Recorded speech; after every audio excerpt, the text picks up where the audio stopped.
How's it going, guys? I'm back. It's been a long time, mainly because a lot of stuff's been happening. I know I make that excuse a lot, but we're finally in a position where I can make another video. I have something to do on the Celica once again. Today what we've got is a short throw shifter from Megan Racing. I'm gonna measure the throw before and after and kind of give you guys that comparison. And anyway, let's get started. All right, so we're gonna put it into third and roll it back. We've got about 6.5 inches around there for the front to back. And then left to right, we're gonna go about 5 inches. Oh, and then height as well. We're looking at about 6 to 6.5. What we're gonna do first is just take the knob off, get this off here, and there's a cord plug back there. With the cigarette lighter, you just need to unplug. Oh wait, actually, it's down here. Like that, there we go. And then this comes off. So the next thing we need to do is take the center column out, which there's 2 screws here, and then there's one on either side of it, kind of down in this area. And then there are 2 bolts in the center console that we need to take out, and then it'll just lift up and out. So I'm gonna take these, the 4 screws and the 2 bolts out, and we'll pull the center console out. I forgot about the little center switches here. Take this out, and then we can unplug it. I guess we didn't have to unscrew it, but it makes it easier. So, and then this just lifts up and out. We've got the center console out. We've got to remove this pin and ignore my lack of hammer, but there we go. Okay. If you can like pinch it, it kind of closes it and it makes it a lot easier to pull out. Now this should kind of lift up. So after you get this pin out, you need to remove this little press washer, which you can usually do with a flathead. Don't use a pocket knife, but that's all we have. So we're use a flathead, and you can kind of pry that out, and then we'll pull the linkage out. We got that washer off. So now this can come out. We'll probably make this a little bit easier. Pull this clip off, make sure you hang on to your washer. Keep those together. Pull the cable off, and then we can pull this out. And now this can come off. Set that aside. And then this can also come off. Set that aside. And so now the last thing is just the bottom, which there's another clip down there that we're gonna need to pop off. Oh, there we go. You can pull the whole rod out. So now these we need to move to the new shifter. So let me grab that real quick. This kit comes with these bushings. These mount underneath these 4 screws. You just unbolt it and they mount. And they come with these longer screws, and it just makes the whole shifter mount a little sturdier to the chassis of the car. As you can see, the new one is a little bit longer down below and a lot shorter up above. We just need to move these white clips over to the new one, and then it's just gonna drop in there just like that. So, quick note, I just used a pair of pliers and just kind of grabbed the edge and popped them off like that, and then to press them on, as long as you're big stronks and not dropping it. Okay, this bottom one's gonna apparently suck more. Well, that's what I did with the first one. I just popped it on like that. This one might take me a minute longer, but that's the rough premise. So we're gonna get this popped on and then be back in a minute.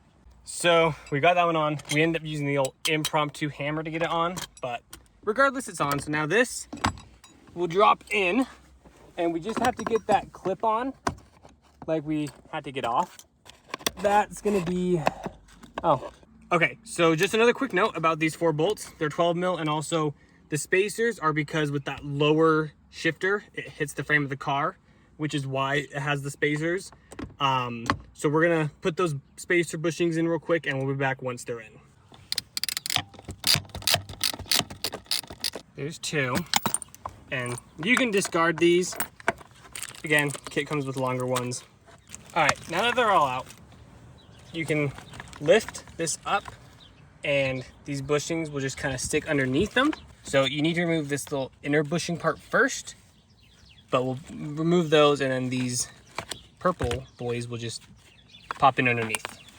So this is what one of those little metal bushings look like. You can just pull it out from underneath, or if you want to like press it out with a pair of needle nose, you can also do that. That works just as well. So you have to pull the rubber out as well, it looks like. There we go.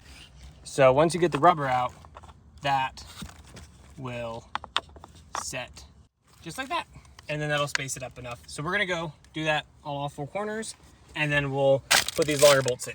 All right, now that we've got that on, we can reinstall this linkage, which will be going up here. Just make sure your spring is on the correct way, if I can remember which way this spring goes on.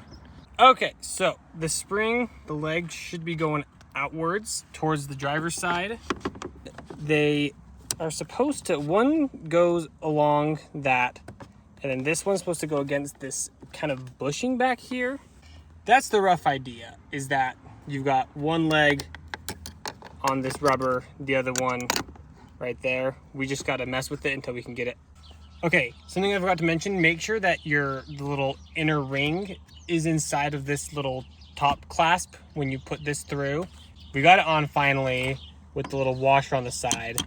Now we're just gonna put that back in, and now this is all functional. Oh yeah, we need to put the this washer and pin back on.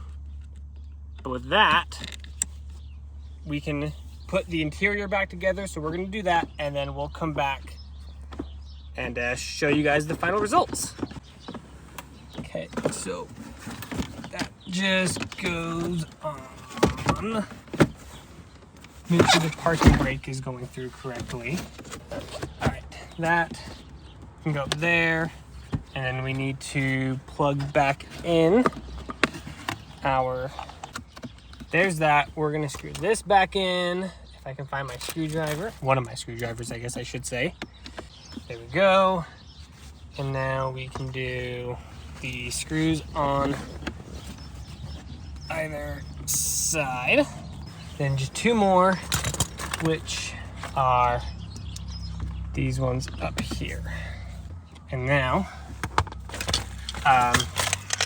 make sure this is all plugged in, because I unplugged it for some reason. I put the spring on there just because it helps keep the shift boot up, and then we're gonna plug in this guy right there, and then this, that, and then of course the knob. There we go. And I can tell you right now, that is already a lot smaller. The new dimension, 5 inches tall, front to back about 4 3/4, 5 inches, left to right is about 4 inches. So we shaved about an inch off in every single direction of the shift, and that is a lot smaller.